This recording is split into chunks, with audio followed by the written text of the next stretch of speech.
सर्वप्रथम आपण पूजास्थान टीमसाठी जोरदार टाळ्या वाजवायच्या आहेत.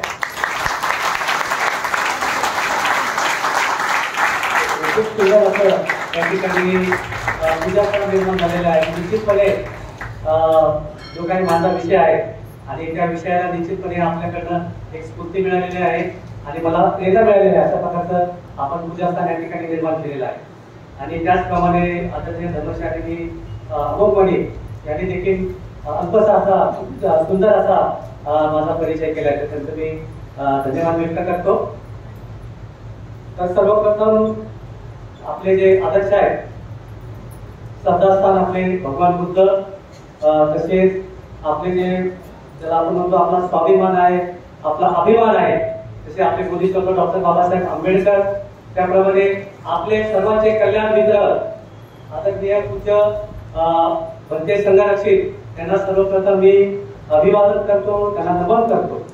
त्याचप्रमाणे या ठिकाणी उपस्थित असलेले सन्माननीय जे आमचे मित्र परिषदेला जे काही गेस्ट लाभलेले आहेत, प्रवचनकार लाभलेले आहेत, ते जसे धर्मचारी सुचिरत्त, त्याचप्रमाणे धर्मचारिणी विद्यावर्तिनी, त्याचप्रमाणे धर्मचारिणी मोक्षसारा यांना देखील मी वंदन करतो, नेमणूक करतो.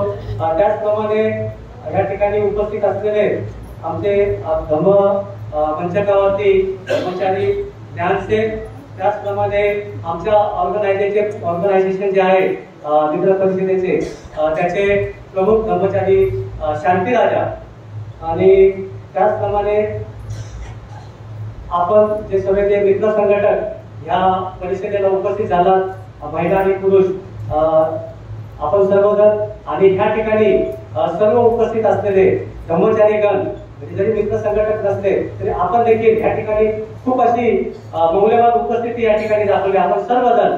आणि सर्वात महत्वाचे म्हणजे ज्यांच्यासाठी हा सर्व नाही का खटाटोप आम्ही केला, ज्यांच्यासाठी या सर्व गोष्टी आम्ही निर्माण केल्या, त्या आपण सर्व सन्माननीय मित्र बंधू आणि भगिनींनो, आपल्या सर्वांना माझा मैत्रीपूर्ण जय भीम, नमो बुद्धाय. धन्यवाद. तर पुन्हा मला पुढे जाता येणार नाही. एक जर मी गोष्ट सांगितली नाही तर ती म्हणजे भगवान बुद्ध आणि बोधिसत्व डॉक्टर बाबासाहेब आंबेडकर यांच्या पदस्पर्शाने पावन झालेली ही जी भूमी आहे, जे आपले औरंगाबाद, ज्याला संभाजीनगर म्हणतात नाही का, ज्याला ऐतिहासिक असा जागतिक वारसा लाभलेला आहे, अशी पुण्यभूमी, त्याला मी प्रथमतः माझं प्रवचन सुरू करण्यापूर्वी मी वंदन करीत आहे. तर बंधू आणि भगिनींनो, आता मी माझ्या विषयाला सुरुवात करीत आहे. मी मगाशी सांगितल्याप्रमाणे ही भूमी आहे नाही का, ऐतिहासिक वारसा लाभलेली भूमी आहे, आणि या ठिकाणी त्याला वारसा हा शब्द आलेला आहे नाही का. आणि आजचा माझा जो विषय आहे तो त्याच्याशी संबंधित आहे. आणि माझा विषय काय आहे, आताच आपले धर्मचारी ज्ञानसेन यांनी सांगितलेले आणि या ठिकाणी देखील मागे लिहिलेला आहे. आणि तरी देखील मी आपल्याला सांगतो, माझा विषय आहे वारसा वैभव संपन्नतेचा. हा माझा विषय आहे, आणि तो जो विषय आहे मी 6 मुद्द्यांमध्ये मांडणार आहे. आणि ते 6 मुद्दे माझे अशा पद्धतीचे असणार आहे. तर पहिला मुद्दा माझा असणार आहे तो म्हणजे काय, वारसा म्हणजे काय, हा माझा पहिला मुद्दा असणार आहे. दुसरा माझा मुद्दा असणार आहे वारसा हक्क नाही का, आपला वारसा हक्क काय आहे, तो मी मुद्दा मांडणार आहे.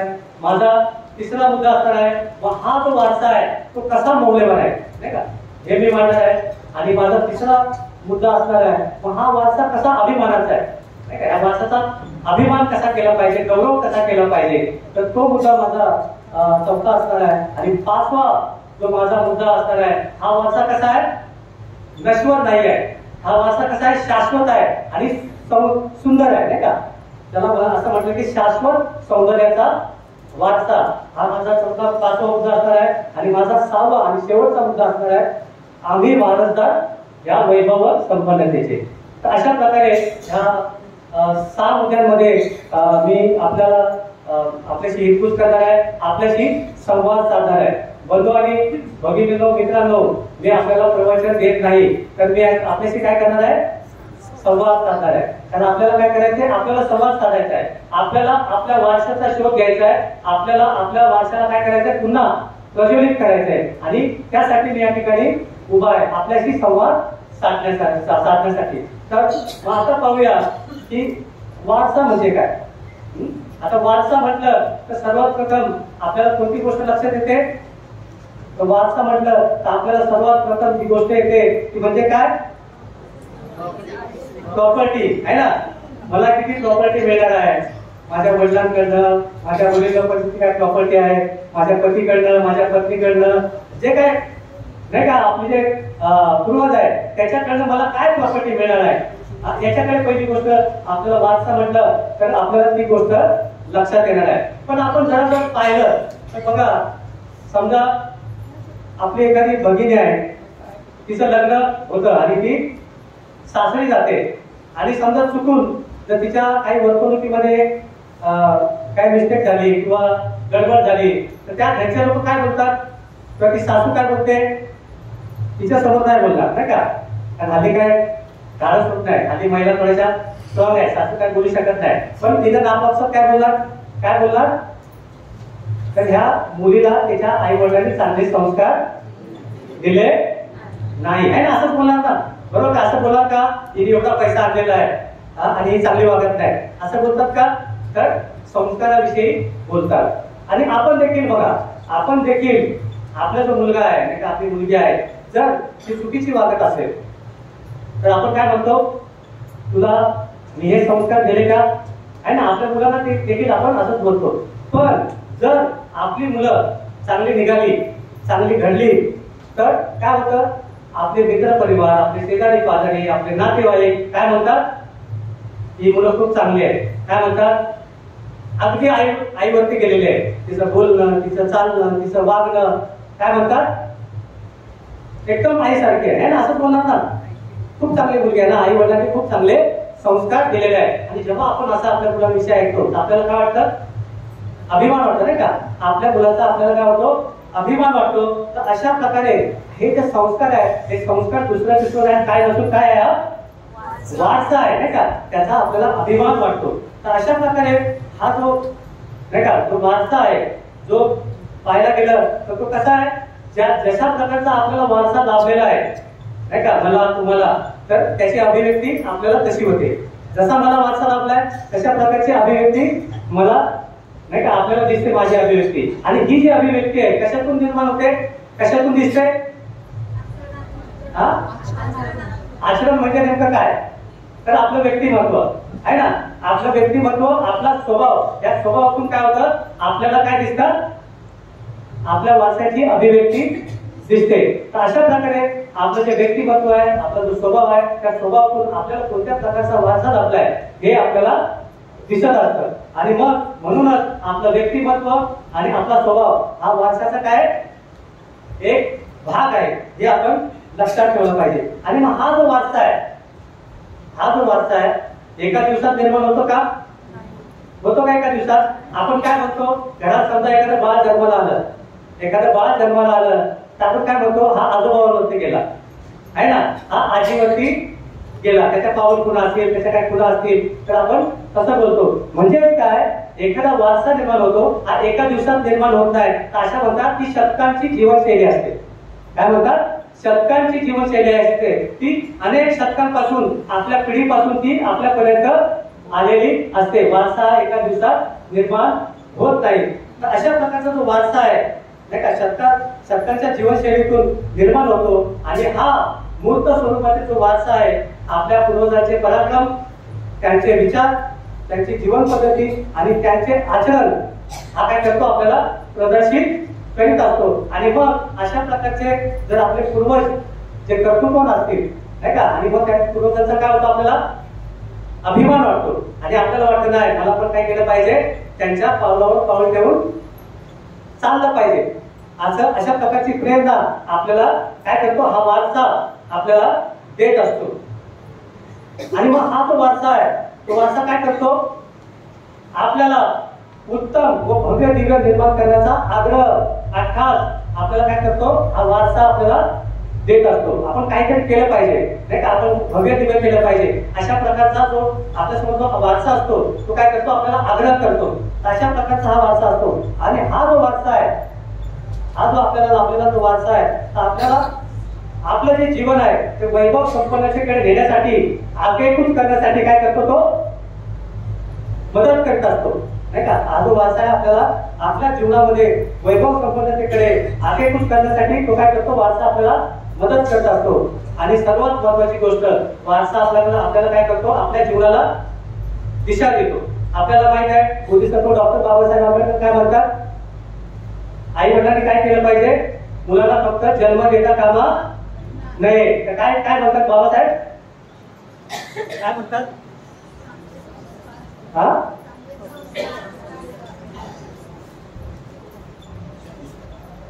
तर ते काय म्हणतात की मुलांना फक्त जन्म दिला म्हणजे झालं नाही, तर ते काय म्हणतात मुलांना कर्म दिली पाहिजे.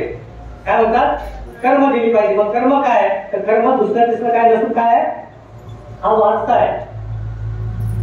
तर ही गोष्ट आपल्या लक्षात आली पाहिजे. तर अशा प्रकारे आपल्या जीवनाला वारसा दिशा देत असतो. आणि मग अशा प्रकारचा जर हा वारसा एवढा चांगला आहे नाही का, तर आपण काय केली पाहिजे, त्याची काय केलं पाहिजे, त्याला जपलं पाहिजे. आताच्या पोरासारखं आपण काय केलं पाहिजे, त्याला जपलं पाहिजे. पण जपायचं असेल तर आपल्याला माहिती केलं पाहिजे तो वारसा काय आहे नाही का. त्या वारसाचा आपण शोध तरी घेतला पाहिजे, तो नेमका वारसा काय आहे. तर आपल्याला काय करावं लागेल, तर सर्वात प्रथम आपल्याला काय करावं लागेल, वारसाचा शोध घ्यावा लागेल. जो माझा वारसा आहे तो खरंच कसा आहे नाही का. आता जसं आपण म्हणतो वारसा वैभव संपन्नतेचा, पण खरंच कसा आहे तो वारसा, खरंच वैभव संपन्नतेचा आहे का. आणि जेव्हा आपल्याला ही गोष्ट कळेल माझा वारसा एवढा नाही का अभिमानाचा आहे, तर आपल्याला काय होणार, त्याचा अभिमान होणार नाही का, त्याचा आपण गर्व करणार.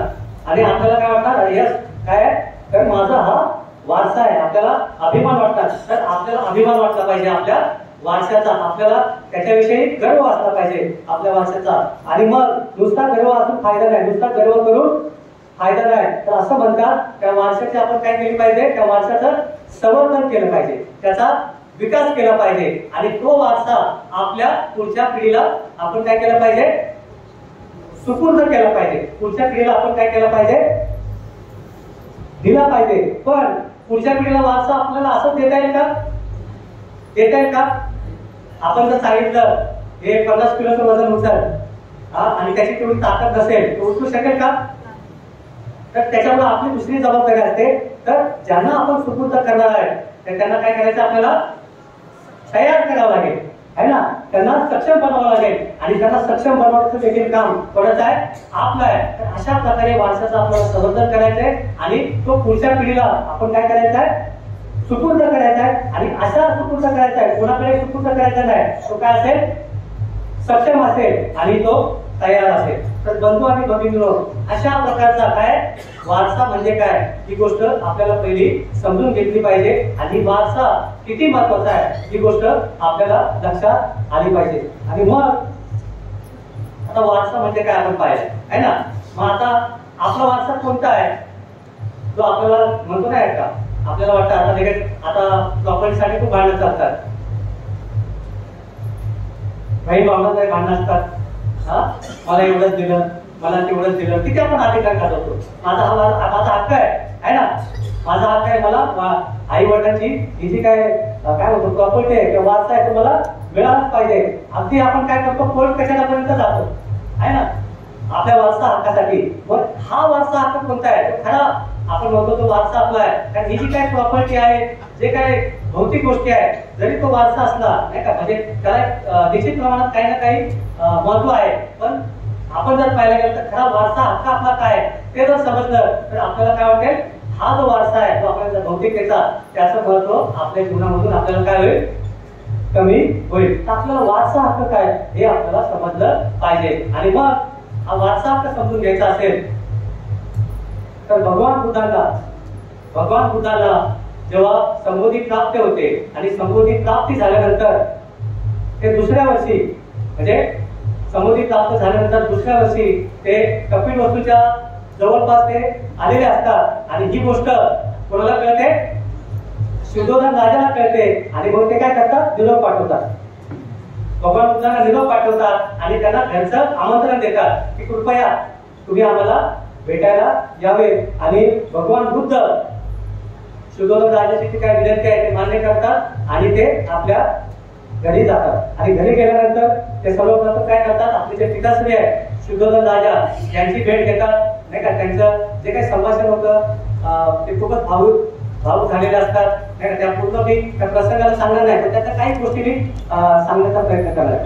तर त्यांची भेट होते शुद्धोधन राजाची, आणि ती भेट झाल्यानंतर दुसऱ्या दिवशी ते काय करतात, त्यांची जी पत्नी असते यशोधरा तिच्या भेटीला ते जातात. आणि जाताना मात्र आपल्याला माहित आहे भगवान बुद्ध आणि त्यांच्या धर्मामध्ये हा प्रसंग आलेला आहे. जाताना ते एकटे जात नाही, आपल्यासोबत काय करतात, जे सारीपुत्र असतात, मोगलान असतात, काही भिक्षू असतात, आणि त्यांचे जे वडील आहेत शुद्धोधन राजा हे देखील त्यांच्या समवेत येतात. आणि मग जेव्हा ते त्यांच्या पत्नीला भेटतात, यशोधरेला भेटतात, तर काय होतं त्या ठिकाणी, यशोधरा खूप भावनिक होते जेव्हा ती पाहते त्यांना. कारण एवढ्या वर्षाने नाही का ते पती आहे आणि ती पती म्हणून त्यांना पाहत असते, आणि ती खूप भावनिक होते. आणि भावनिक झाल्यानंतर ती काय करते, तर भगवान बुद्धाचे काय करते, पाय पकडते. पाय पकडून ती खूप रडते, नाही का, खूप रडायला लागते. खूप भावनिक होते ती, खूप रडायला लागते, आणि त्यांचा ती पाय सोडत नाही. पण नंतर तिच्या लक्षात येतं की ह्या ठिकाणी त्या भगवान बुद्धांच्या सभेत कोण आहे, शुद्धोधन राजा आहे, कारण ती शेवटी सासरे असतात ना तिथे. मग ती काय होते, ती लज्जेने उठते आणि बाजूला जाऊन उभी राहते. मग उभी राहिल्यानंतर त्या ठिकाणी काय घडतं, मग भगवान बुद्ध मग काय करतात, त्या ठिकाणी यशोधरेशी काय करतात, ते संवाद साधतात, त्यांच्याशी संभाषण होतं. आणि सर्वात प्रथम भगवान बुद्ध काय करतात, तर तिच्याकडे जे अलौकिक असलेले जे काय गुण आहेत, नाही का, त्या गुणांची काय करतात, भगवान बुद्ध प्रशंसा करतात, नाही का, तिच्या गुणांची प्रशंसा करतात. कारण आपल्याला माहित आहे जेव्हा सिद्धार्थ जेव्हा बोधिसत्व असतात, आणि बोधिसत्व असताना जेव्हा ते परिवर्तन घेतात, त्याग करतात, तेव्हा या यशोधराने काय केलं असतं, महान असं सामर्थ्य, धैर्य दाखवलेलं असतं, नाही का. जेव्हा ती पाहते की आपले जे पती आहेत ते आपल्याला सोडून जात आहे, तेव्हा ती काय करते, तिचं धैर्य दाखवते. आणि धैर्य दाखवल्यानंतर ती काय करते, म्हणजे त्याला एक असं म्हणू शकतो की रिस्पॉन्स देते. तुम्ही जे काय एवढा जो मोठा निर्णय घेतलेला आहे तो व्यक्तिगत स्वतःसाठी नाही घेतलाय, तो कोणासाठी घेतलाय, जगासाठी घेतलाय. आणि एवढा जर उदात्त निर्णय तुम्ही घेतला असेल तर तेवढी उदात्त वृत्ती कोण बाळगते, यशोधरा बाळगते. आणि ह्या उदात्त वृत्तीमुळे असं म्हणतात तिची जी लौकिकता आहे, नाही का, तिची जे धार्मिक ज्याला आपण म्हणू शकतो की पुण्यकर्म आहे, त्या पुण्यकर्माने तिचं जे व्यक्तिमत्व आहे ते अद्वितीय असं होतं. कारण बऱ्याच वेळा आपल्याला यशोधरेला बऱ्याच वेळा मी असं मला अजून ऐकलेलं नाहीये की तिच्याविषयी कोणी प्रवचन दिले, पण खरंच यशोधरेला जर आपण वाचलं तर मी असं म्हणेल, जेव्हा आपण रमाई वाचतो, नाही का, आणि काय म्हणतो, रमाईच्या त्यागाविषयी बोलतो, पण यशोधरेचा जर त्याग पाहिला तर आपल्याला कळेल की त्या त्यागा पाठीमागे एवढे मोठे महापुरुष निर्माण झालेले आहे. आपल्याला माहित असेल जेव्हा सिद्धार्थाने ज्ञानत्याग केला, सिद्धार्थाने त्याची काय म्हणत होती, वस्त्र काढली जी याची होती, काय होती, त्या राजकुमाराची. तर यशोधराने पण काय केलं, साधी जायला लागली. तिला कळलं की सिद्धार्थाने केस कापले, तर तिने काय केले, स्वतःच केस कापले. तिला कळलं की सिद्धार्थ एक वेळच जेवतात, तर तिने देखील काय केलं, एक वेळच खात होती. म्हणजे पूर्णपणे ज्याप्रमाणे सिद्धार्थ जीवन जगत होते त्याप्रमाणे घरात राहून, नाही का, मोठ्या महलात राहून, पण ती कशी जीवन जगत होती, एखाद्या परिव्राजकासाठी जीवन जगत होती. आणि हे जर आपण वाचलं तर खऱ्या अर्थाने आपल्याला यशोधरेचं महत्व कळेल. आणि ती जी गोष्ट आहे, भगवान बुद्ध तिच्याशी संभाषण करतात, आणि तिने जे हा त्याग केलाय, तिची जी एकनिष्ठता आहे, त्याचं काय करतात, भगवान बुद्ध प्रशंसा करतात, त्याचं काय करतात, गौरव करतात. आणि ही गोष्ट त्यांच्यामध्ये घडते दोघांच्या संवादामध्ये. आणि त्याच्यानंतर त्यांचा संवाद झाल्यानंतर भगवान बुद्ध आणि त्यांचे भिक्षू जे असतात त्या ठिकाणून प्रस्थान करतात. आणि प्रस्थान केल्यानंतर बाहेर ते काय करतात, भोजन करत असतात.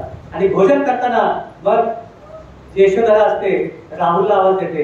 राहुल माहिती आपल्याला कोण आहे, राहुल त्यांचा मुलगा. राहुलला आवाज देते आणि काय करते, त्याला राजकुमाराला साजेसे कपडे परिधान करते, कपडे घालते. आणि मग कपडे घातल्यानंतर काय म्हणते ती, कोणाला माहिती आहे प्रसंग,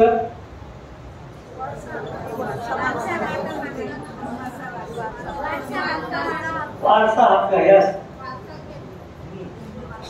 तर ती काय करते, खिडकीतून काय करते, खिडकीतून राहुलला दाखवते या भिक्षू गणामध्ये अतिशय तेजस्वी पुरुष तो तुला दिसतोय, ज्याचं तेज सूर्यासारखं आहे आणि सर्व भिक्षू गणामध्ये तो काय तेजस्वी दिसतो. तो जो भिक्षू आहे, तो जो पुरुष आहे, तो कोण आहे, भगवान बुद्ध आहे. आणि ते तुझे कोण आहे, पिता आहे. जा तू त्यांच्याकडे, काय म्हणते, जा तू त्यांच्याकडे. आणि त्यांच्याकडे असं म्हणतात, खूप अशी मौल्यवान रत्न आहे नाही का, रत्नाची खाण आहे, आणि जा आणि तुझा वारसा हक्क त्यांच्याकडे माग. राहुलला ती अशा प्रकारे बोलते आणि राहुल काय करतो, त्यांचं आईचं ऐकतो आणि त्या ठिकाणी जातो. आणि आपल्याला माहित आहे की भगवान बुद्ध पुढे चाललेले असतात आणि हा छोटा राहुल, तुम्हाला वाटतं काहीतरी 7 वर्षाचा असेल है ना, काही ठिकाणी 12 वर्षाचा म्हटलेलं आहे, काही ठिकाणी 7 भगवान बुद्धाने त्याच्या जवळ 7 वर्षाचा म्हटलेलं आहे. आणि हा 7 वर्षाचा राहुल काय करतो, भगवान बुद्धाच्या मागे मागे चालतो आणि आपला वारसा हक्क मागायला लागतो. आणि तो वारसा हक्क मागितल्यानंतर भगवान बुद्ध त्या ठिकाणी थांबतात.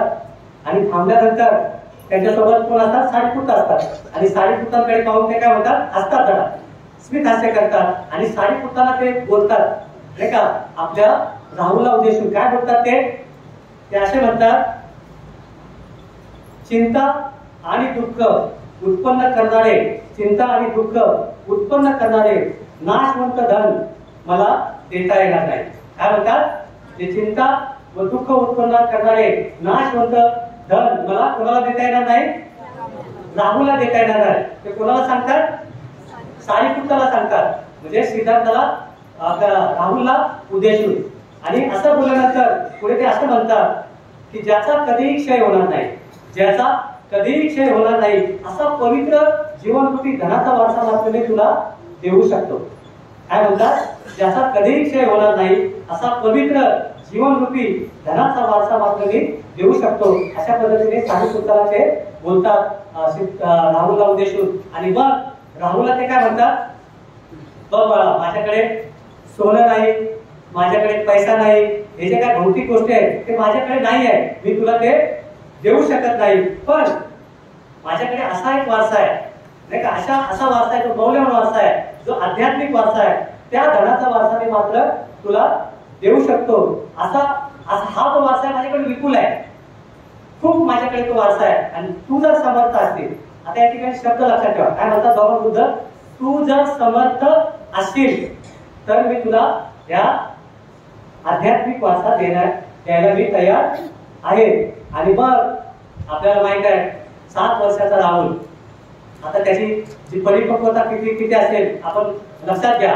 भगवान बुद्धाचे शब्द हे त्याला समजतात, त्याला समर्थ काय असं ते त्याला कळतं. आणि तो काय करतो, भगवान बुद्धांना प्रतिसाद देतो, यस मी तयार आहे, आपला जो हा वारसा आहे तो त्यासाठी मी समर्थ आहे आणि त्यासाठी मी तयार आहे. आणि भगवान बुद्ध काय करतात, ये ही भिक्खू आहे नाही का, काय म्हणतात, या नाही का. आणि साडीपुत्राला म्हणतात त्याला आपल्या संघामध्ये सामील करून घ्या. आणि राहुल काय होतो, संघामध्ये सामील होतो, दाखल होतो. तर बंधू आणि भगिनीनो, हे जे काय वारसा आहे जो राहुलला दिला भगवान बुद्धाने, तो कसा आहे वारसा, तो वारसा कसा आहे, तो जो वारसा आहे तो वारसा म्हणतात दैदिप्यमान आहे. तो जो वारसा आहे वैभव संपन्न आहे. आणि तो जो वारसा आहे तो असं म्हणतात की जसा सूर्याचा प्रकाश आहे, काय करतो, सूर्याचा प्रकाश काय करतो, अज्ञानाला दूर करतो, अंधकाराला दूर करतो. तो हा जो वारसा आहे तो मानवाच्या काय दुःखाला नाहीस करतो. आणि मानवाचा एक सदाचार व्यक्ती काय करतो, एक आदर्श व्यक्ती ह्या जो वारसा आहे नाही का त्यांनी निर्माण होतो. आणि मानवाच्या जीवनामध्ये मैत्री, करुणा आणि आनंद, सुख निर्माण करतो. तर अशा प्रकारे हा जो वारसा आहे भगवान बुद्ध राहुलला देतात. आणि तोच वारसा आहे जो आपण आज चर्चा करत आहोत. ह्या ठिकाणी 2 गोष्टीचं आपण चिंतन केलं पाहिजे. पहिली गोष्ट म्हणजे यशोधरेचा त्याग, याच्याविषयी आपण चिंतन केलं पाहिजे. दुसरी गोष्ट, यशोधरेला एवढी यशोधराला सगळ्या गोष्टी माहित आहेत, कारण भगवान बुद्ध ती जाणते नाही का, भगवान बुद्ध काय वारसा देणार आहे ती जाणते, तरी देखील काय करते ती राहुलला त्याच्याकडे वारसा हक्क मागवण्यासाठी पाठवते. ते का पाठवते याचं आपण चिंतन केलं पाहिजे. आणि राहुल देखील ती वारसा स्वीकारतो, वारसा हक्क स्वीकारतो. पण भगवान बुद्ध जे बोलतात, काय तू समर्थ आहेस का, ही जी समर्थता आहे ना नाही का, ती कळली पाहिजे. समर्थ होणं म्हणजे काय, लायक होणं म्हणजे काय, आपली क्षमता असणं म्हणजे काय, तर त्या 3 गोष्टीचं आपण चिंतन केलं पाहिजे ह्या वारसा हक्काच्या मधून. तर अशा पद्धतीने हा जो वारसा आहे, हा जो वारसा कसा आहे, पुढे जाण्याबद्दल मी अजून याच्यामध्ये ऍड करेल. ते आपल्याला माहित आहे राहुल भिक्षू संघामध्ये दाखल होतात आणि पुढे जाऊन जी यशोधरा आहे ती देखील संघामध्ये सामील होते आणि ती देखील भिक्षुणी होते. याला म्हणतात वारसा नाही का. जो वारसा दोघांनी देखील काय केला, घेतला आणि ते संघामध्ये दाखल झाले. पण हा जो वारसा हक्क आहे, हा वारसा हक्क कसा आहे, तुम्हाला तिसरा मुद्दा आहे, तो कसा आहे, साधा सुद्धा नाहीये. कसा आहे तो, मौल्यवान आहे. हा वारसा कसा आहे, मौल्यवान आहे. मग मौल्यवान कसा आहे तो, तर असं म्हणतात तो हा जो वारसा आहे तो आकर्षक, अनमोल व दुर्मिळ रत्नाने नटलेला आहे. कसा, कोणत्या रत्नाने नटलेला आहे तो, आकर्षक, अनमोल व दुर्मिळ रत्नाने तो काय नटलेला आहे. आणि बौद्ध धर्म अशा रत्नाने बनलेला आहे. बौद्ध धर्माच्या जी परंपरा आहे याच्या केंद्रस्थानी ही रत्ने आहेत. जी रत्न आहेत कशी आहे, रत्न आकर्षक आहे, अनमोल आहे आणि दुर्मिळ आहे. आणि बौद्ध धर्माचा ते काय केंद्रबिंदू आहे. आणि जी व्यक्ती अशा प्रकारची ही जी मौल्यवान, ज्याला आपण म्हणतो अलंकार आहे, अशा प्रकारचा मौल्यवान रत्न, मौल्यवान अलंकार जर परिधान केला, जर त्यांनी घातला, अंगीकारला, तर असं म्हणतात त्यांचं जीवन काय होतं, त्यांचं जीवन कसं होतं, वैभव संपन्न होतं. त्यांच्या जीवनामध्ये समृद्धी निर्माण होते. अशा प्रकारे हे जे रत्न आहे नाही का, जे आपण म्हणतो की जे बौद्ध धर्माचा केंद्रबिंदू आहे, ते जर रत्न जर आपण आपल्या जीवनामध्ये त्याला प्रथम स्थान दिलं तर आपलं जीवन समृद्ध होतं. आणि मग ही जी मौल्यवान रत्न आहे, ती मौल्यवान रत्न कोणती आहे, कोण सांगेल, बुद्ध धर्म आणि संघ आहे ना. मग अशा प्रकारे ही जी रत्न आहे ती मौल्यवान रत्न आहे. आणि हा आपला काय आहे, वारसा नाही का, जो मौल्यवान आहे. आणि मग असं म्हणतात ह्या रत्नानेच, काय म्हणतात, ह्या रत्नानेच आपलं कल्याण होणार आहे. दुसऱ्या कोणत्याही गोष्टीने आपलं कल्याण होणार नाही. आणि मग हे जे पहिले रत्न आहे, ते पहिले रत्न आपल्याला सर्वांना माहित आहे. पहिले रत्न बुद्ध रत्न आहे. बुद्ध म्हणजे काय, जे मैत्रीने, करुणेने आणि श्रद्धेने पूर्णपणे काय विकसित झालेली अशी अवस्था आहे, जी काय करते, भगवान बुद्ध काय करतात, आपल्या प्रज्ञेने जगाचं दुःख काय करतात, ते नाहीसं करतात. आणि मग दुसरं रत्न आहे ते म्हणजे काय, धम्मरत्न. धम्मरत्न म्हणजे काय, श्रेष्ठ मार्ग, जो भगवान बुद्धांनी दिलेला श्रेष्ठ मार्ग आहे, ज्याचा अनुसरण केल्याने आपलं काय होतं, दुःख होतं. धम्मानेच सहज होतं ठिकाणी. धम्माचं अनुसरण केल्यानेच आपलं काय होणार आहे, दुःख नष्ट होणार आहे. आणि मग तिसरं जे रत्न आहे ते म्हणजे संघ, जो उत्तम सन्माननीय, पूजनीय व कुशल मनोवस्थांच्या लोकांचा बनलेला, ज्या लोकांचा काय असतो, संघ असतो, ज्यांचं जीवन शरणगमनावरती प्रतिज्ञाबद्ध झालेले असतं. अशा प्रकारच्या लोकांचा तो संघ असतो, जो काय करत असतो, कुशल जगाची निर्मिती करण्याचा प्रयत्न करीत असतो. तर अशा पद्धतीने बंधू आणि भगिनींनो, हा जो वारसा कसा आहे, मौल्यवान आहे. कसा आहे, मौल्यवान आहे, ज्याला रत्न म्हटलेले आहे. आणि तो आकर्षक आहे, अनमोल आहे आणि दुर्मिळ आहे. मग आता ही जी रत्न, जसं मी मगाशी म्हटल्याप्रमाणे, ज्याने अंगीकारली, ही जी रत्न ज्याने परिधान केली, मग ते व्यक्ती कसे होतात, कसे होणार, अनमोल होणार नाही का. मग अशी जी व्यक्ती आहे ज्यांचा आपल्याला अभिमान वाटतो नाही का, ज्यांनी अशा प्रकारचा वारसा स्वतःमध्ये निर्माण केला, त्याचा काय होतो, आपल्याला अभिमान वाटतो. आणि मग माझा चौथा विषय आहे तो म्हणजे काय, वारसा अभिमानाचा. मग आता ज्याचा अभिमान वाटावा, कोण लोक आहेत अशी की ज्यांनी हा वारसा आपल्यामध्ये निर्माण केला आणि ज्याचा आपल्याला अभिमान वाटावा. तर त्याच्यामध्ये बरीच लोक आहेत नाही का, पण ज्याला मी प्रामुख्याने माझ्या याच्यामध्ये घेतलेलं आहे 3 व्यक्ती आहेत. त्याच्यामध्ये पहिली जी व्यक्ती आहे ती म्हणजे कोण? सम्राट अशोक, ज्यांनी भगवान बुद्धानंतर पहिलं धम्मचक्र प्रवर्तन केलं ते म्हणजे सम्राट अशोक. आणि त्याला महान सम्राट म्हणतात. कोण म्हणतात? सम्राट अशोकाला असं म्हणतात महान सम्राट म्हणतात नाही का. सम्राट अनेक होऊन गेले पण म्हणतात सम्राट अशोकासारखे सम्राट होऊन गेलेला नाही आणि म्हणून त्याला महान सम्राट म्हणतात. भारताच्या इतिहासात नाही सर्वात महान व शक्तिशाली सम्राट म्हणून सम्राट अशोकाकडे नाही का पाहिलं जात नाही. ते इतिहासामध्ये त्याची नोंद आहे. काय इतिहासामध्ये त्याची नोंद आहे. आणि सम्राट अशोकाला चक्रवर्ती सम्राट असे म्हणतात. काय म्हणतात? चक्रवर्ती सम्राट असे म्हणतात. आणि मग आपल्याला तुमचा इतिहास माहित आहे सर्वांना की तो सम्राट अशोक जो बनतो नाही का, कसा सम्राट जो चंड अशोकाचा सम्राट अशोक किंवा धम्म अशोक बनतो आपल्याला माहित आहे. कलिंगचं जे काय कलिंगचं युद्ध आहे आणि कलिंगच्या युद्धामध्ये आपल्याला माहित आहे खूप अशी जीवितहानी होते. आणि ह्या शूर वीर आणि ज्याला आपण म्हणतो ना सगळे लोक त्या घाबरत होते अशा सम्राटाला. ज्याचं ते हे म्हणतो ना ज्याचं राज्य पूर्ण भारतभर पसरलेलं होतं नाही का. अशा प्रकारचा सम्राट होता. जेव्हा ही जीवितहानी पाहतो, जेव्हा ही मनुष्यहानी पाहतो तेव्हा त्याचं हृदय काय होतं? करुणेने नाही का करुणा निर्माण होते त्याच्यामध्ये. आणि काय केलं नाही आहे ना. आणि तो काय करतो? शस्त्र आपलं हातातून टाकतो आणि शस्त्र सोडून देतो, हिंसेचा त्याग करतो. आणि काय करतो त्यावेळेस तो?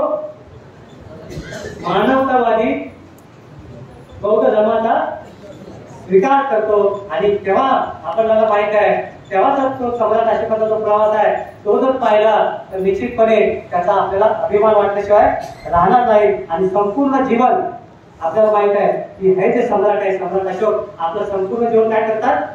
पूर्णपणे बौद्ध धर्माच्या प्रचार आणि प्रसारात समर्पित करतात. आणि असं म्हणतात जवळजवळ संपूर्ण आशिया खंडामध्ये सम्राट अशोकाने बौद्ध धर्माचा प्रचार आणि प्रसार केलेला आहे. नुसतं आशिया खंडामध्ये नाही तर असं म्हणतात त्याच्या आसपासचा जो काय खंड आहे त्याच्यामध्ये देखील त्यांनी प्रचार आणि प्रसार केलेला आहे.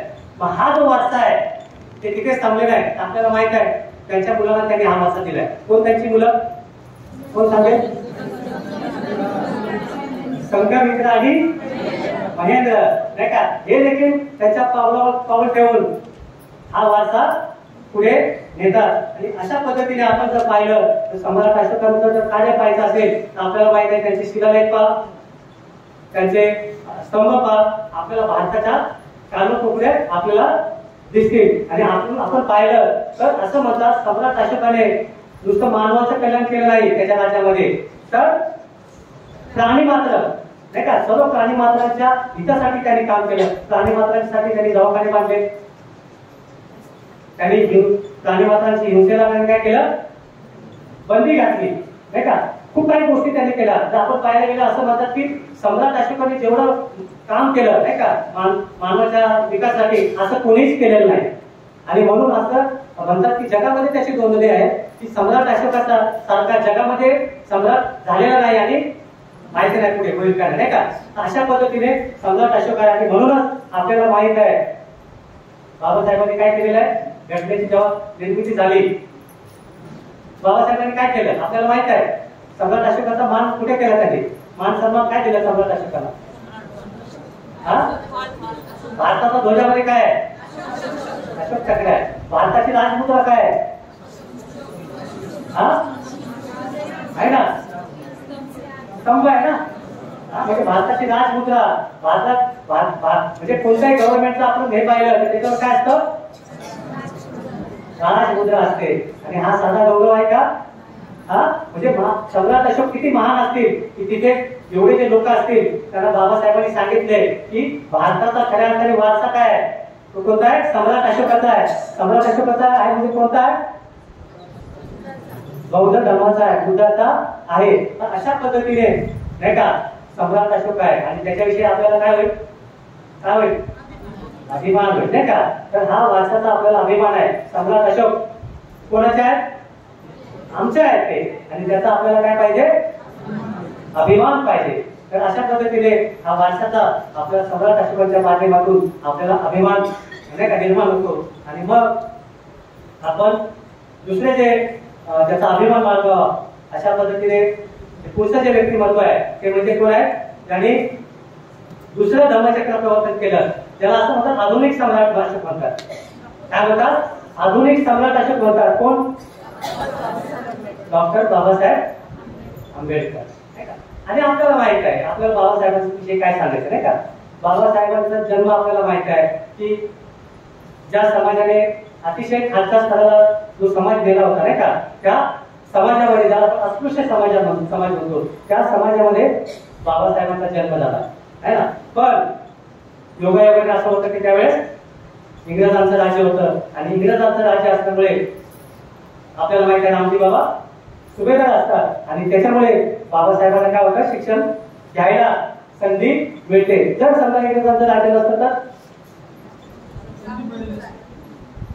झालं असतं का? तसं नसतं झालं. पण बाबासाहेबांना शिक्षणाची संधी मिळते. एवढंच नाही तर आपल्याला माहित आहे की रामजी बाबा कसे होते. रामजी बाबाच्या घरातील वातावरण कसं होतं, तर असं म्हणतात की त्यांच्या घरातील जे वातावरण होतं कडक शिस्त त्यांच्या घरामध्ये होते. काय होते? कडक शिस्त होती. आणि दुसरी सर्वात महत्वाची गोष्ट होती जी बाबासाहेबांमध्ये निर्माण झाली, बाबासाहेबांमध्ये आपल्याला पाहायला मिळते, ती म्हणजे काय, त्यांच्या घरामध्ये शिक्षणाला महत्व होतं. काय होतं?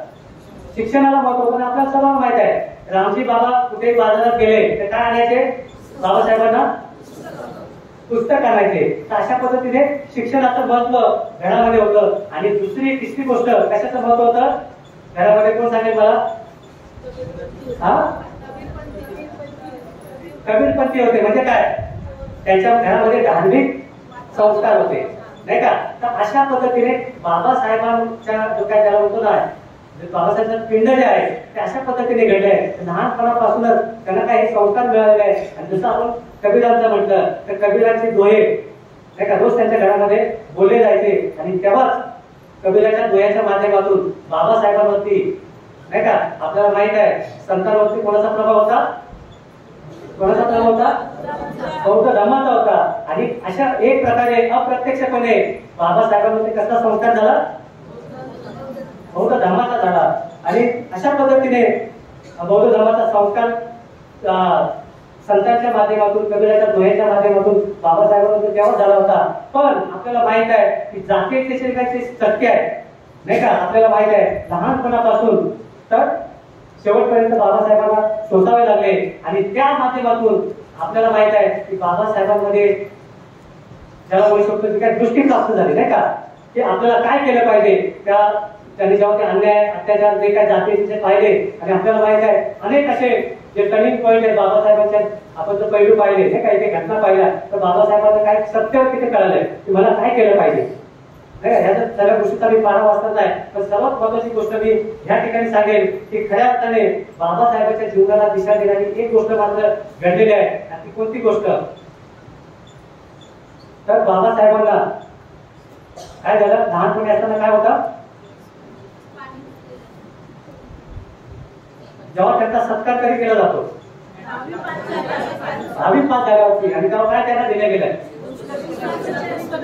बुद्ध चरित्र दिलं गेलं. आणि ह्या बुद्ध चरित्राच्या बाबासाहेबांना दिल्यानंतर तिथून असं म्हणतात बाबासाहेबांच्या जीवनाला काय झाले, कलाटणी मिळाली, बाबासाहेबांच्या जीवनाला दिशा मिळाली. आणि भगवान बुद्धांचे तत्वज्ञान हे काय झालं त्यांच्या जीवनाचं अधिष्ठान बनलं. आणि बाबासाहेब स्वतःच म्हणतात माझ्या जीवनाचे तत्वज्ञान 3 शब्दात आहे.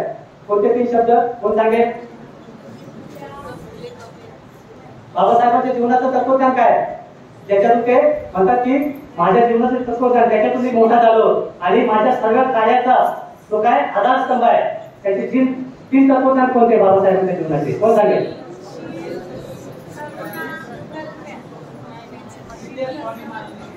हे वेगळं आहे. समता, स्वातंत्र्य आणि बंधुत्व हे बाबासाहेबांच्या जीवनाचं तत्वज्ञान आहे. आणि त्या संपूर्ण जीवन जे बाबासाहेबांचं घडलं त्या 3 तत्वज्ञानातून घडलं. आणि त्या जीवनाची जी काही उभारणी केली, जी त्यांची प्रत्येक गोष्ट आहे त्या 3 तत्वावरती आधारलेली आहे.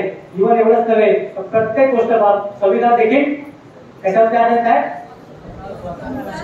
हा, पण बाबासाहेब पुढे काय म्हणतात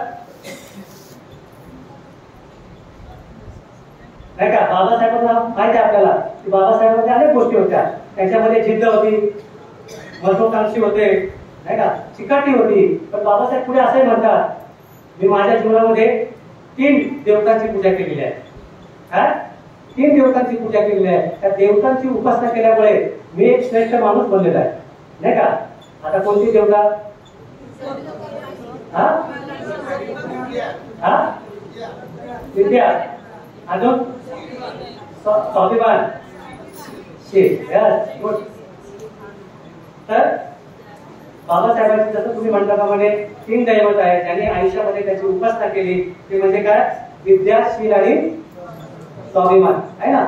मग आपण कोणत्या देवतांची उपासना करतो मला माहिती नाही का. आपण सगळे धर्ममित्र आहे कारण म्हणजे आपण मी असं विचारलं पण नाही पाहिजे. पण तरी देखील कुठेतरी आपला एखादा कोपरा वाटतं आपल्याला नाही का, काहीतरी आहे. हे जरी असलं ठीक आहे, तर मलाच का जीवनामध्ये समस्या येतात, मीच का दुःखी आहे, माझ्या जीवनामध्ये काय अडचणी आहे, काहीतरी आहे, काय काहीतरी आहे. आणि मग कुठेतरी आपला मार्ग काय होतो, सरकतो नाही का. कुठेतरी ती गोष्ट असते, कोणीतरी आहे. हे जरी असलं तरी कोणीतरी आहे करता करिता नाही का. पण बाबासाहेब काय म्हणतात की माझी ही दैवत आहे नाही का, त्याची मी आयुष्यामध्ये उपासना केली तर उपास्य दैवत म्हणतात. आणि हा जो बाबासाहेबांनी त्याच्या 3 गोष्टी सांगिततात, ह्या श्रेष्ठ गोष्टीमुळे ते काय झाले, त्यांचं जीवन कसं झालं, महान झालं. त्यांचं जीवन कसं झालं, वैभव संपन्न झालं बाबासाहेबांचं जीवन. आणि मग आपल्याला माहित आहे बाबासाहेबांचं जीवन कसं वैभव संपन्न आहे. शिक्षणामध्ये तर आपण विचारू शकत नाही, बाबासाहेबांची तुलना आपण करू शकत नाही कोणाबरोबर. बाबासाहेबांच्या जर डिग्री पाहिजे आपण नाही का, तू वाचायला आपल्याला लक्षात सुद्धा राहत नाही, तो वाचतं तर तुला तरी देखील मी वाचतो आपल्यासाठी नाही का. बाबासाहेबांचं शिक्षण आहे BA, MA, LSC, PhD, LLD, DSc, DLIT आणि 12 अशा प्रकारच्या 32 डिग्र्या बाबासाहेबांनी घेतलेल्या आहेत. किती? 32 डिग्र्या बाबासाहेबांनी घेतलेल्या आहेत. आणि 9 भाषांचं त्यांना ज्ञान होतं, 9 भाषा त्यांना येत होत्या. आणि 64 विषयामध्ये त्यांनी मास्टर की म्हणजे प्रावीण्य मिळवलं होतं. किती? 64 विषयामध्ये. आणि असं म्हणतात 50,000च्या वरती त्यांच्याकडे ग्रंथसंग्रह होता. किती? 50,000च्या वरती. आणि त्या पुस्तकांसाठी त्यांनी काय बांधलं, मग राजगृह बांधलं आहे ना. आणि आपण काय बांधतो, हा मुलाचं लग्न व्हायचंय, वन आफ्टर फ्लॅट काय मला कमी पडतो, मला काय पाहिजे 2 BHK पाहिजे. हा काय बाबासाहेबांनी काय केलं, हा पुस्तकांसाठी घर बांधलं. आणि तो आपला अभिमान आहे नाही का, राजगृह आपला अभिमान आहे. तर अशा पद्धतीने बाबासाहेब होते. आणि मग एवढंच नाही तर आपल्याला माहित आहे बाबासाहेबांना आपण काय म्हणतो बाबासाहेबांना बोधिसत्व म्हणतो. आणि आपण मी बाकीच्या गोष्टी काय सांगणार, त्यांच्या कार्याने त्यांनी काय बनवलं, बोधिसत्व बनवलं नाही का. अशा प्रकारे त्यांनी कार्य केलं की त्यांना कोणाला उपाधी देण्याची गरज नाही. तर जर माणसाच्या हृदयातून तो आवाज आला, काय आवाज आला, बोधिसत्व डॉक्टर बाबासाहेब आंबेडकर. तर अशा पद्धतीने बाबासाहेब होते. आणि असं म्हणतात की बाबासाहेबांसारखा विद्वान काही हजार वर्षामध्ये झालेला नाही आणि त्यांच्यासारखा होणारही नाही. का होणार नाहीये, काय विचारता होते त्यांच्याकडे, हे तर शिक्षणच आहे. पण आपण जर पाहायला गेलं तर बाबासाहेब काय होते, तर बाबासाहेब तत्वज्ञ होते, बाबासाहेब अर्थशास्त्रज्ञ होते, बाबासाहेब धर्मशास्त्रज्ञ होते, बाबासाहेब समाजशास्त्रज्ञ होते, बाबासाहेब घटनाकार होते, बाबासाहेब पत्रकार होते, बाबासाहेब वृत्तपत्र निर्मातेकार होते, बाबासाहेब चित्रकार होते, बाबासाहेब राजकारणी होते, बाबासाहेब वकील होते आणि बाबासाहेब शिक्षण सम्राट होते नाही का. त्यांनी तिथे आपल्याला माहित आहे दिलीप विद्यालय पीपल एज्युकेशन सोसायटीची त्यांनी निर्मिती केली. ते शिक्षण सम्राट होते, शिक्षक तज्ञ होते. आणि आपण जर पाहिलं गेलं त्यांची विद्वत्ता तर बाबासाहेबांची सगळी पुस्तक कशामधून आहेत नाही का. एकदम ज्या समाजाने खालचं समजलं होतं, नीच समजलं होतं, अशा समाजातला माणूस काय होतो, सर्वात महान बनतो नाही का. याचा गौरव केला पाहिजे नाही का, सत्कार केला पाहिजे नाही का, याचा आपल्याला अभिमान आहे नाही का. कारण आपण बाबासाहेबांचे अनुयायी आहोत. तर अशा प्रकारे हे जे काही मी वाचलेलं आहे, जे काही बोललेलं आहे, अनेक गोष्टी सांगता येतील. आपल्या तुझा विचार तर अनेक गोष्टी लोक सांगू शकतील, नाही का. हे आपण कळेल तर एकच शब्द बाबासाहेबांच्या बाबतीत होईल. बाबासाहेब कसे होते? अष्टपैलू व्यक्तिमत्वाचे होते. अशा पद्धतीने बाबासाहेब होते. आणि आपल्याला माहित आहे सर्वात जास्त पुतळे कोणाचे आहेत, नाही का, भारतामध्ये. आणि जगामध्ये जरी आपण पाहायला गेलं तर ठिकठिकाणी आपल्याला बाबासाहेब, ज्या ज्या ठिकाणी बाबासाहेब गेले तिथे तिथे त्यांचे काय होतात, आपल्याला स्मारक दिसतात, है ना. काय दिसतात? स्मारक दिसतात बाबासाहेबांची ठिकठिकाणी. जिथे जिथे आपल्याला माहिती आहे जगामध्ये आता बाबासाहेब पसरले आहेत. तर अशा प्रकारे जे बाबासाहेबांचं जे व्यक्तिमत्व आहे ते असं झालेलं नाहीये. तर त्यांनी काय केलं, त्यांच्या सुखाचा त्याग केलाय. त्यांनी त्यांच्या समस्या, ज्या काही व्यक्तिगत समस्या होत्या त्यांनी त्याला महत्व दिलं नाही. आपल्याला माहित आहे रमाईचा आदर पण असेल, आपल्याला माहित आहे यशवंत जर त्यांचे पुत्र सोडले तर बाकीचे सर्व जे चार अपत्य आहेत त्यांची काय झालेले आहे, आजारपणामध्ये गेलेले आहे. बाबासाहेबांनी काय केलं? कसून गेले का बाबासाहेब? थांबले का बाबासाहेब? आहे का नाही? किती जीवनाचा मोठा त्याग असेल. तर अशा प्रकारे बाबासाहेबांचं जेवढं वर्णन करावं, नाही का. बाबासाहेबांचं असं काही लोक म्हणतात आपली चमडी जरी काढली आणि नाही का त्यांना त्यांचं आपण महान केलं, त्यांना अर्पण केली तरी त्यांचा उपकार विटू शकत नाही. आणि सर्वात महान जर काम केलं असेल त्या भारतासाठी तर त्यांनी काय केलं? राजघटना, संविधान, नाही का, जे बौद्ध धर्माच्या आधारावरती बाबासाहेबांनी दिलं. तर अशा पद्धतीने आपण जर पाहायला गेलं बाबासाहेबांचं जे कार्य, आणि सर्वात मोठं जर बाबासाहेबांचं कार्य असेल, त्यांनी काय केलं? शिक्षण दिलं. शिक्षणाचा वारसा आपल्याला दिला. काय दिला? शिक्षणाचा वारसा आपल्याला दिला. आणि शिक्षणाबरोबर आपल्याला काय दिलं? आरक्षण दिलं त्यांनी, नाही का. शिक्षण दिलं, त्याच्याबरोबर आरक्षण दिलं. आणि सर्वात महान काम काय केलं त्यांनी? पुन्हा काय केलं? बौद्ध धर्माची दीक्षा दिली. आणि ह्या सगळ्या गोष्टी करून काय केली? आपली गुलामगिरीतून मुक्तता केली. आणि मग मला एक सांगा, अशा प्रकारचा आपला दैदिप्यमान वारसा आहे, याचा आपल्याला काय पाहिजे? अभिमान पाहिजे, नाही का. आपला अभिमान आहे, नाही का. या वारसाचा आपल्याला अभिमान आहे. अशा पद्धतीने बाबासाहेबांच्या माध्यमातून आपण हे पाहिलं की आपल्याला ह्या वारसाचा आपल्याला अभिमान आहे. आणि मग आपण तिसरं जे व्यक्तिमत्व आहे त्याच्याकडे आपण जाणार आहोत. आणि तिसरं व्यक्तिमत्व अर्थातच पूज्य उर्गेन संघरक्षक. आणि आपल्याला माहित आहे जसं बाबासाहेबांना केळुस्कर कृतीने बुद्धचरित्र दिलं आणि त्यांच्या जीवनाला दिशा मिळाली, त्याचप्रमाणे संघरक्षकांना पूज्य उर्गेन संघरक्षकांना काय डायमंड सूत्र जेव्हा ते आजारी असतात त्यांच्या ते संपर्कात आले आणि त्यांना काय वाटलं, मी बौद्ध आहे ना. आणि त्यांच्या जीवनाला काय झाली? कलाटणी मिळाली. आणि आपल्याला माहित आहे अशा प्रकारचं तेजोमय व्यक्तिमत्व बनते आपल्या समोर पेश झाले, निर्माण झाले, जे पूर्णपणे स्मृतिमान होते, पूर्णपणे प्रज्ञामान होते. ज्यांनी बनतेला पाहिलं असेल, मी तर फक्त त्याच्या क्लिपच पाहिल्या, पण बनतेचं चालणं असेल, उठणं असेल, बसणं असेल, त्यांचं जे काही पाहणं असेल, त्यांचे लेक्चर्स असतील, त्यांची आपण पुस्तकं वाचले असतील, जे काही तेज आहे, त्यांचं जे तेज आहे, त्यांचं जे काही व्यक्तिमत्व आहे ते आपल्याला दिसून येतं.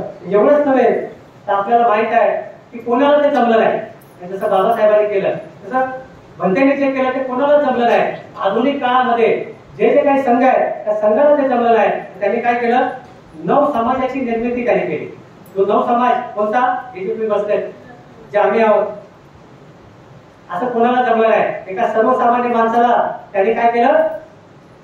असामान्य केलं. आज मी तुमच्या समोर बोलत आहे, तुम्ही तिथे बसले आहे, उद्या तुम्ही देखील इथे येणार आहे ना. एका सर्वसामान्य माणसाला काय केलं? भंतेनी असामान्य केलं. परंपरेची चौकट त्यांनी मोडली, नाही का. बौद्ध धर्माचं आचरण करायचं असेल तर कोण करू शकतो? भिक्षू करू शकतो. भिक्षूशिवाय कोणी करू शकत नाही. पण भंतेनी काय केली? ती चौकट मोडली आणि एक नव समाजाचा आदर्श आपल्या माध्यमातून त्यांनी नाही का दिलेला आहे. आणि ही गोष्ट कोणाला जमलेली नाही. ही गोष्ट फार महत्वाची आहे. आणि एवढंच नव्हे तर भंते जे आहेत बौद्ध धर्माचे कसे आहेत? गाडी अभ्यासक आहेत. बौद्ध धर्माचे गाडी अभ्यासक आहे. जेव्हा त्यांचं आपण जर चरित्र वाचलं तर त्यांनी त्यांचे गुरुविषयी आपण पाहू शकतो. कुठून त्यांनी काय काय शिकलं हे पाहू शकतो. त्यांची जी धर्माविषयीची जी काय श्रद्धा आहे ती त्यांच्या आपल्याला पुस्तकातून दिसून मिळते. आपल्या बौद्ध धर्मात आपल्या जे बौद्ध महासंघ आहे त्यांच्या शिकवणुकीवर आधारित आहे. त्या माध्यमातून आपण शिकत आहोत. तर त्या गोष्टीतून आपल्याला काय होतं, त्यांची विद्वत्ता आपल्याला दिसते. ते बौद्ध धर्माचे पंडित आहेत नाही का, म्हणजे काय बौद्ध धर्माचे पंडित आहेत आणि सर्व प्रकारची काय विद्वत्ता आहे आपल्याला, आपण त्याचा अनुभव घेतो आणि त्यांच्या माध्यमातूनच आपण काय झालं, त्यांच्या काय म्हणतो त्याला कुशीतून काय म्हणतात आपण शिकत आहोत. आणि मग एवढंच नाही, असं म्हणतात म्हणते काय उच्च प्रकारचे बौद्ध धर्माचे प्रशिक्षक आहेत. आपल्याला माहित आहे प्रशिक्षणाची एक पद्धती संघामध्ये आहे विशिष्ट प्रकारची आहे. ती कोणी निर्माण केलेली आहे, भंतेंनी केले. ज्या पद्धतीवरती आपण धम्ममित्र बनतो, धम्ममित्राचे धम्मचारी बनतो. एवढंच नाही तर भंतेंनी अशा प्रकारचा मार्ग दिलेला आहे, आपण स्वतः पण बनवू शकतो आणि आर्य संघात प्रवेश करून आपण बुद्ध बनवू शकतो. तर अशा प्रकारचं भंते उत्तम असे प्रशिक्षक आहेत. एवढंच नव्हे तर ते उत्तम असे कल्याण मित्र आहेत आणि एक आधुनिक जगातले ते महापुरुष आहेत. आणि सर्वात महत्वाची गोष्ट म्हणजे आपल्याला माहित आहे बाबासाहेबांनी जी काही धर्म चळवळ निर्माण केली, त्याला फुलविणारे, त्याला विकसित करणारे भंते कोण आहेत, धम्मसेनाने आहे ना.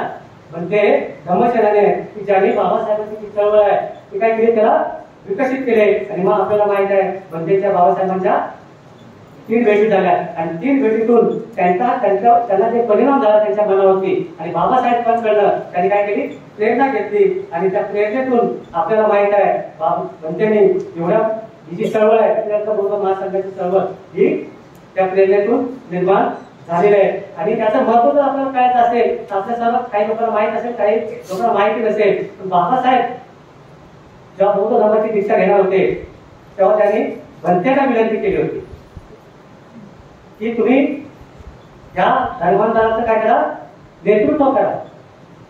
मी जे काय धर्मांतर करणार आहे त्याचं नेतृत्व तुम्ही करा. आणि आज जर ते घडलं असतं तर काय झालं असतं, किती मोठा वैभव प्राप्त झाला असता. पण भंतेची विनम्रता पहा, भंतेची विनयशीलता पहा. ते काय म्हणाले, त्यांनी कोणाचं नाव सुचवलं, आपल्या गुरुचं नाही का, त्यांचं नाव सुचवलं आणि बाबासाहेबांनी गुरुचंद्र म्हणून दीक्षा घेतली. तर अशा पद्धतीने एक भंतेचं फार मोठं कार्य आहे. आपल्याला माहित आहे की जेव्हा बाबासाहेबांचं महापरिनिर्वाण होतं आणि महापरिनिर्वाण झाल्यानंतर भंतेने जे काय कार्य केलं ते नागपूरचं का आपण पाहायला गेलं तर त्यांनी 34 प्रवचनं दिली आणि आपल्या लाखो लोकांना त्यांनी काय केलं, दुःखातून बाहेर काढण्याचा प्रयत्न केला. आणि त्यातूनच आपल्याला माहित आहे की भंतेवरती खूप असा त्या गोष्टीचा परिणाम झाला आणि त्यांनी बौद्ध महासंघाची काय चळवळ आहे त्याची स्थापना केली आणि शरण धर्मावरती आधारित नवीन धम्मसेवक त्यांनी निर्माण केला. आणि आपल्याला पाहिला आपण बौद्ध महासंघाचं वैभव, तर कितीतरी राष्ट्रामध्ये आपले काय केंद्र आहे, कितीतरी राष्ट्रामध्ये आपले काय शिबिर केंद्र आहे. म्हणजे काय आपलं वैभव आहे ना. अशा पद्धतीने आपल्याला माहित आहे आपल्या प्रत्येकाला, जसं आपल्या प्रवचनामध्ये कोणतरी बोललं होतं, जसं पडलेली काठी नाही का उभी राहावी किंवा एखादं भांडं सरळ व्हावं, तशा प्रकारे कितीतरी आता जी मनोगत आपण ऐकलेली, चुकलेली माणसं काय ती त्यांना मार्ग दाखवला नाही का, भटकलेली माणसं त्यांनी काय केलं, त्यांना एक चांगला मनुष्य बनवला. हे कोणी केलं, म्हणजे संघरक्षितांनी केले. अशा प्रकारचा वैभव संपन्न वारसा कोणी दिला आपल्याला, म्हणजे संघरक्षितांनी दिला. आणि तो वारसा देत असताना त्यांनी पुन्हा भंतेने काय दिला आपल्याला, शिक्षण, ज्याला शिक्षा म्हणतात, त्याला शिकवण म्हणतात, शिकवणीचा त्यांनी वारसा दिला. त्यांनी आचरणाचा वारसा दिला, त्यांनी कल्याण मित्रतेचा वारसा दिला आणि जबाबदारीचा वारसा दिला. जबाबदारी म्हणजे काय, आपल्याला काय करायचंय, बोधिसत्वासारखं काम करायचंय. आणि बोधिसत्वासारखं काम कसं करायचंय त्याच्या प्रकारची रचना आपल्याला दिली. आपल्याला माहित आहे केंद्रामध्ये चेअरमन असतात, मित्र संघटक असतात, नंतर ऑर्डर असते, नंतर मग उपाध्याय असतात. अशा प्रकारची काही जबाबदारी आहे जे आपल्याला बोधिसत्वाचं काम आपल्याला करण्यासाठी बाबासाहेबांनी आपल्याला दिलं. तर अशा प्रकारे हा जो वारसा आहे भंतेने आपल्याला दिलेला तो कसा आहे,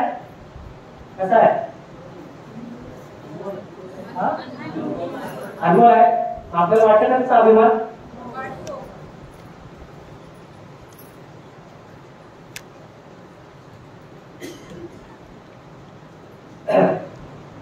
तर अशा प्रकारे जो भंतेने आपल्याला वारसा दिलेला आहे तो वैभव संपन्न वारसा आहे. आपण पहा ना, बघा हे वैभव आहे आपलं. आज जर आपल्या चेहऱ्याकडे पाहिलं, आज किती सुंदर आपण आहोत आहे ना. बाहेर चित्र दिसत का आपल्याला?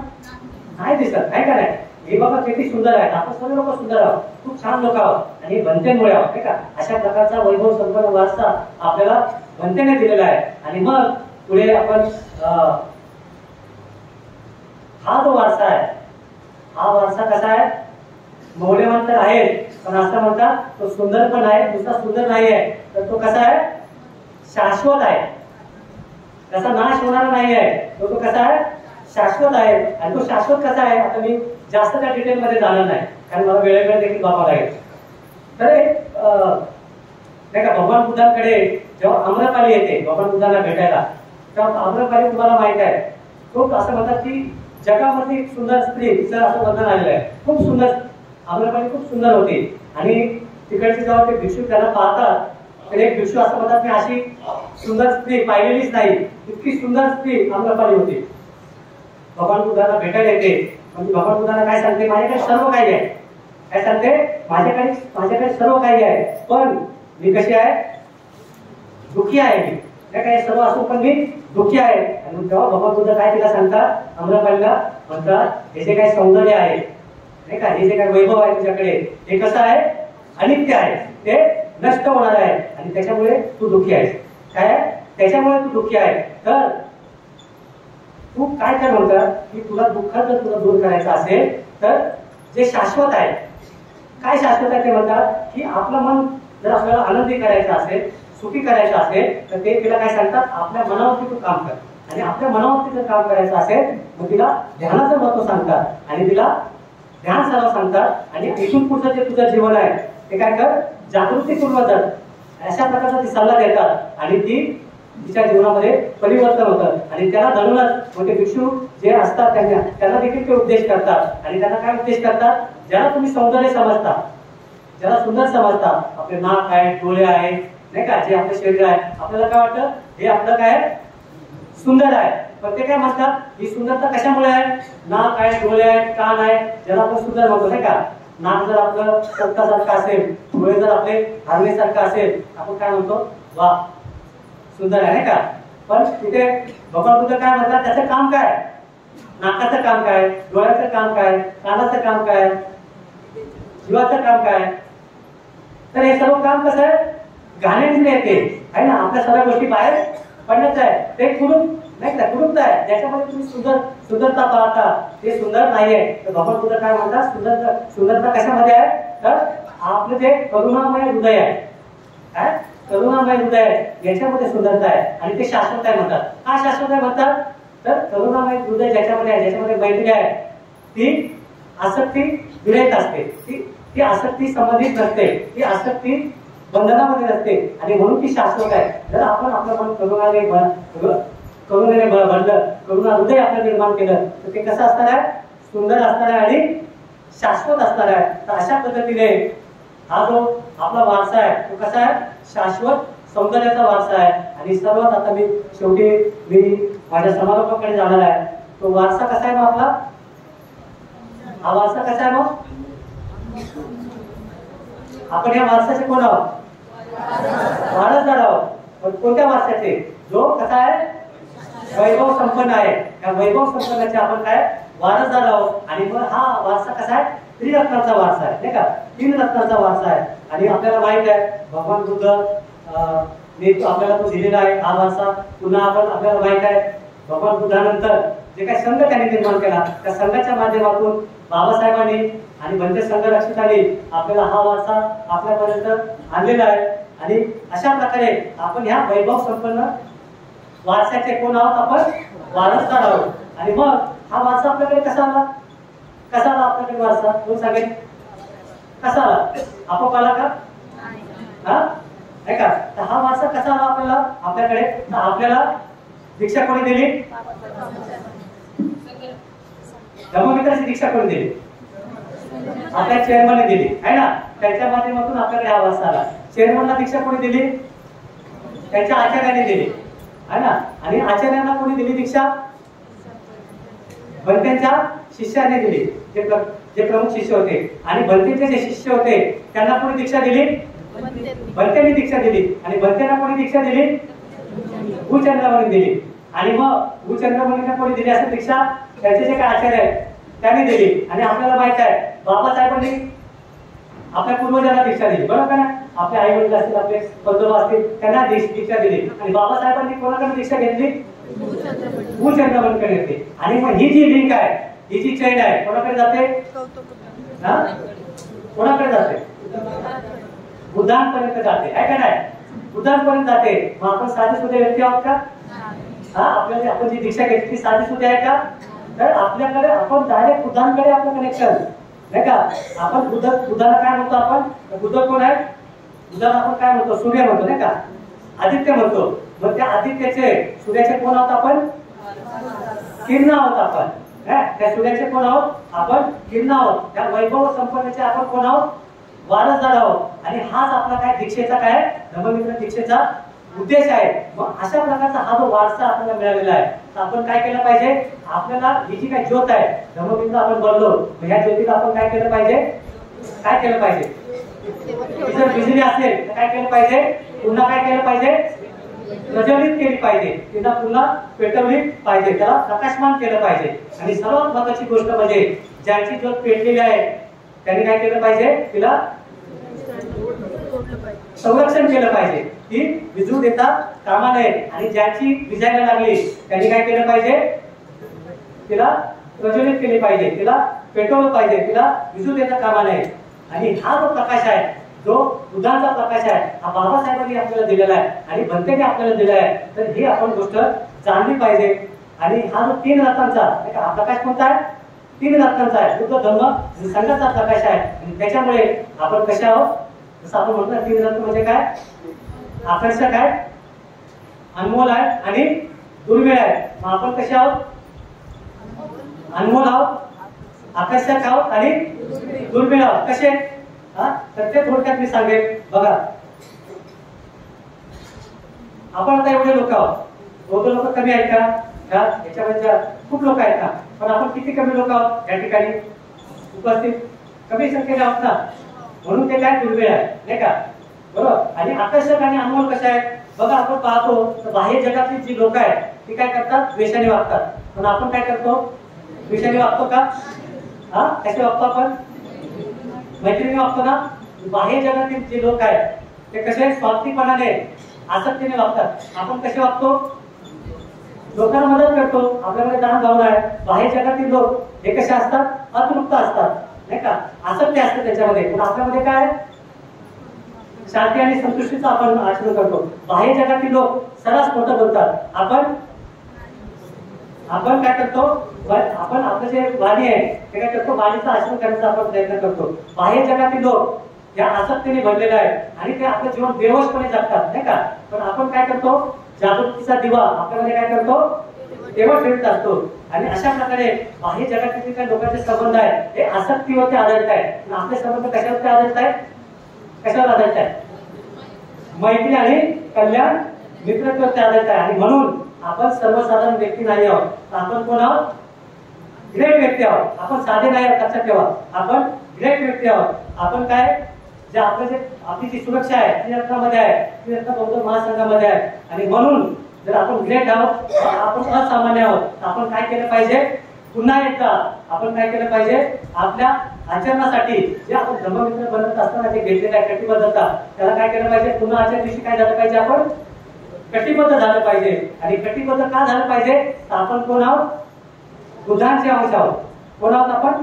बुद्धांचा अंश आहोत. आणि म्हणून तुम्ही बुद्ध आहे ना, तुम्ही बुद्ध आहे आणि तुम्ही पण बुद्ध आहात. आणि म्हणून आपण सर्वजण बुद्ध आहोत. आपण काय केलं पाहिजे? आपण जयघोष केला पाहिजे.